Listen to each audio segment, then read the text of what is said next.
my arch nemesis is this guy Garret Lisi who lives in Maui. Oh yeah? Why are you guys arch nemesis? You don't have one? I don't think so. You should totally get one. What, are they good for you? Well, first of all, lots of billionaires have forgotten to have an arch nemesis. You go to movies about arch nemesis. I don't know what the plural is, but it's like, it's definitely one of these things almost nobody has. And your arch nemesis has to be somewhat like you, so that, you know, like there is tension that there should only be one. Oh, yeah. See, I'm not there should only be one guy. I'm a tribal guy. Yeah. I think you should gather up as many people that are like you and support each other. Well, you do end up supporting your arch nemesis. You keep each other going, right? Oh, right, in some sort of a way, right? Yeah. Yeah. I mean, we definitely need some sort of competition. I definitely believe that. So my arch nemesis took me out into the jungles of northern Maui. To kill you? I thought so. Really? Were you wondering? Yeah. If you have an enemy and he says, "Hey man, you want to go hiking?" You're like, "Oh, fuck, bro."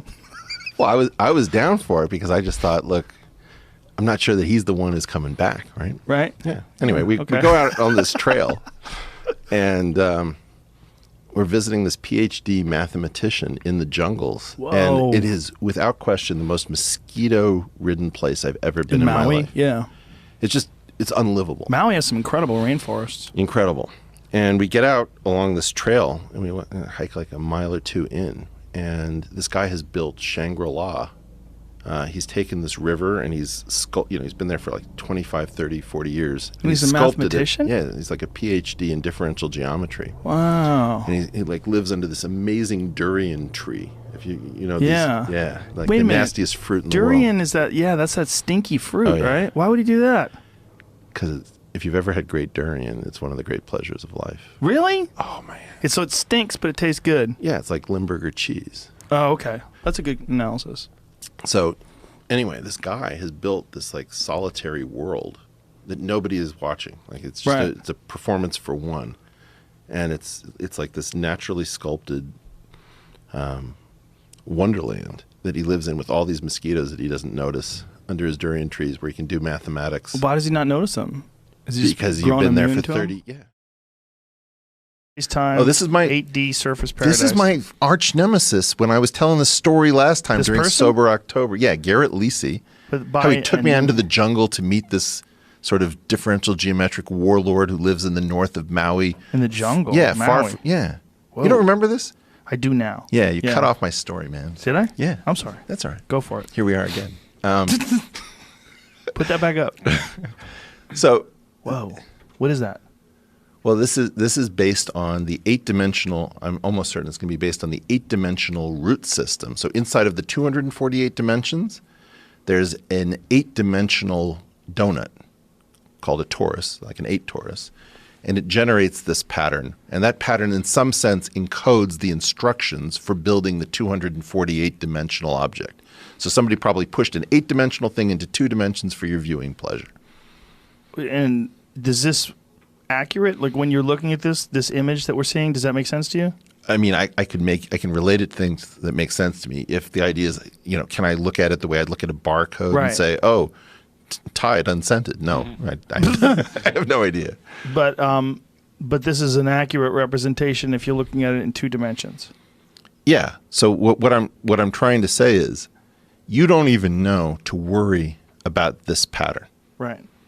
Because you've never heard that these things exist. And this is like the closest that we come to, genuine mysticism, where we have these objects. If there are aliens, they know about E8. Right? Or E8 or the aliens. What? E8 is the alien? Yeah. We'll go to this later. I don't want to interrupt your story again, but I have an idea. So what I'm trying to get at is, this is the majesty and mystery of being a mathematician or a physicist, these findings. So what I was to say about Dungeons & Dragons, you're given these dice where the normal die is always a cube, but the platonic solids, you can have an octahedron, tetrahedron, dodecahedron, icosahedron, all these things. There's an analog of those 5 platonic solids in the next dimension up, which I think are called convex polytopes. So each one of those objects has an analog 1 dimension up.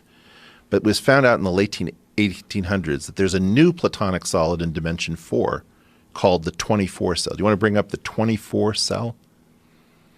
and find an animated video of somebody rotating this thing. So like this is something that Plato knew nothing about. We don't really understand what it's doing there in 4 dimensions. These are like communications from the cosmos. So this is like when Jodie Foster was in the movie Contact, and they were getting them signals about how to make the time machine, Maybe. or the portal machine. Yeah, but this is on, Right. This stuff just doesn't come with an instruction manual. So Right. part of it is you can prove that these things are there, and you don't know why they're there, and some of them touch everything, and some of them have yet to touch almost anything. And it's like a communication from pure design that there is so much beautiful structure and so much grace in the universe that we're just, what the fuck is this doing here? What is it? Right. Well, what is everything, right? What is the whole thing? No, I mean, look, if you accept 3-dimensional space, or let's say this glass, right? If you accept this glass, I understand that a circle can spin the glass. The circle's worth of symmetries tells me what to do to spin the glass. That's not that confusing. Right. Why is there something that's the analog of a circle, where a circle I would call one-dimensional because it's got 1 degree of freedom? This thing is 248 dimensions. And it doesn't seem to live to symmetrize. In the jargon, we would say it doesn't have a defining representation of lower dimension. So normally you have something of low dimension, and you say, what are its symmetries? And the symmetries are of higher dimension. This thing seems like the first thing it wants to symmetrize is itself. So it's kind of self-referential. It's kind of onanistic.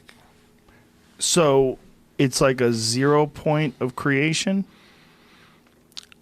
That's poetic language, and I would groove on that after 11 p.m., but I wouldn't call it that right now. I would say it's like if I was trying to pick somebody up. Hey, it's the 0 point of creation. Right, that's a sexy word. Yeah, That's a sexy it's way of sexy describing it. But